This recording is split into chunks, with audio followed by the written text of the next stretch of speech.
Hi everyone, I'm here to do a PS, an important PS I think, on my Inside the Lords, which I did yesterday on Wednesday. Today it's Thursday afternoon, and it's for a couple of reasons.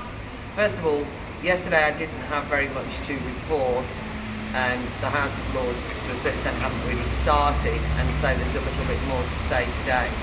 But I think I need to start by acknowledging the news that's just been announced, which is that the Queen is very gravely ill, and I don't know whether when you watch this what the situation will be, but I wanted to reflect on the situation that we're in now.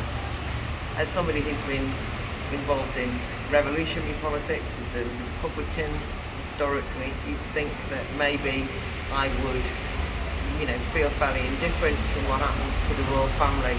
But actually, I think it's hugely important, not just at a human level, and goodness knows, the Queen is my mother's age. My mother died a couple of years ago, so at a human level I always feel very keenly, she was exactly the same age, whatever is happening with the Queen's health, and therefore thinking of her family now.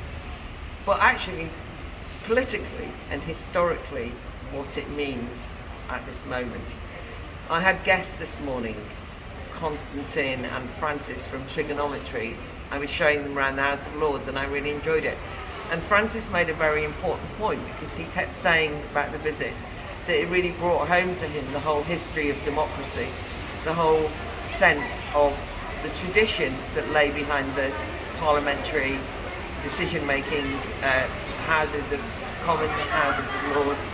And I think it's very important in a period in which, let's be honest, we have historical illiteracy, a real a tendency to despise history, to misinterpret history, to flatten it out, to reinterpret every single historical event through the eyes of today in a very narcissistic way.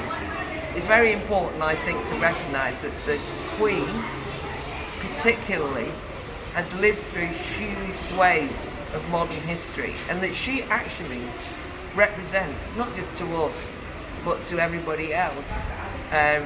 In her own life, she's seen some of the great historic changes and understands, I think probably better than anyone, the differences that different political eras, different historic times have had in her own lifetime as the Queen.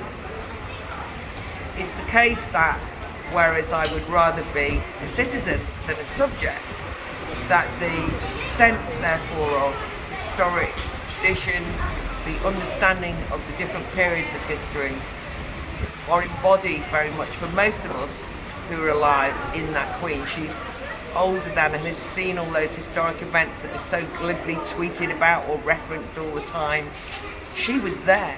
She actually was at the heart of things, and I think, therefore, that when and if anything happens to the Queen, we will all feel that as a very important, deep, hurt in a way, and a sense of discombobulation, and we know that it will be of some historic importance. So I wanted to note that.